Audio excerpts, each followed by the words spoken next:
ഫിസിക്സിന്റെ case ഞാൻ first പറയാം. ഫിസിക്സിന്റെ case പറഞ്ഞാൽ ഞാനിപ്പോൾ കാണിച്ചെന്ന ബോഡി ഫ്ലൂയിഡ്സിന്റെ ചാപ്റ്ററിലായിരുന്നു. ഇതിൽ ഈ ഒരു ഭാഗം മാത്രമേ ഞാൻ ഫിസിക്സിന് എടുക്കും. എന്ന് വെച്ചാൽ ഇതിന്റെയും പകുതി മാത്രമേ ഞാൻ ഫിസിക്സിന് എടുക്കുന്നുള്ളൂ.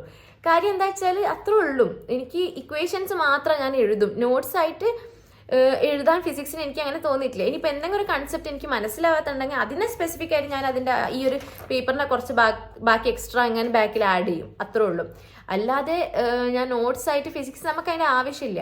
നമ്മൾ ഏറ്റവും ഇമ്പോർട്ടൻറ്റ് ഇക്വേഷൻസ് എഴുതി വെക്കുക, പിന്നെ കൺസെപ്റ്റ്സ് മനസ്സിലാക്കുന്നതിലാണ്. അപ്പം നമുക്ക് ചിലപ്പം ഇപ്പം ഞാൻ മനസ്സിലാക്കിയ കൺസെപ്റ്റ് പിന്നീട് ഒരു കുറച്ച് ദിവസങ്ങൾ കഴിഞ്ഞ് ആലോചിക്കുമ്പോൾ എനിക്ക് മനസ്സിലാവാത്ത, നമുക്ക് റിപ്പീറ്റഡ് ആയിട്ട് അങ്ങനെ ചില കൺസെപ്റ്റ്സ് ഉണ്ടാവില്ല. അതായത് നമ്മൾ എത്ര മുന്നേ പഠിച്ചാലും നമുക്ക് രണ്ടാമത് അങ്ങോട്ട് തിരിച്ചു വരുമ്പോൾ നമുക്ക് ആ കൺസെപ്റ്റ് ഒരു കൺഫ്യൂഷൻ ഉണ്ടാവും. അങ്ങനെ എന്തെങ്കിലും കൺഫ്യൂഷൻ ഉള്ളൊരു കൺസെപ്റ്റ് ഉണ്ടെങ്കിൽ നമുക്ക് അത് എഴുതി വെക്കാം. അല്ലാതെ ഈ ഫിസിക്സ് പറഞ്ഞാൽ കൺസെപ്റ്റ്സ് മനസ്സിലാക്കി കഴിഞ്ഞാൽ പിന്നെയും അത് നമുക്ക് എന്താണ്, ഇറ്റ്സ് ഫിസിക്സ് അല്ലാണ്ട് ബയോളജി അല്ലല്ലോ. അപ്പം നമുക്ക് നോട്ട്സ് ആയിട്ട് എഴുതാൻ എനിക്ക് ഇക്വേഷൻസ് മാത്രമേ ഞാൻ നോട്ട്സ് ആയിട്ട് എഴുതിയിട്ടുള്ളായിരുന്നു. പിന്നെ ഈ പറഞ്ഞ പോലെ ഇമ്പോർട്ടൻറ്റ് കൺസെപ്റ്റ്സും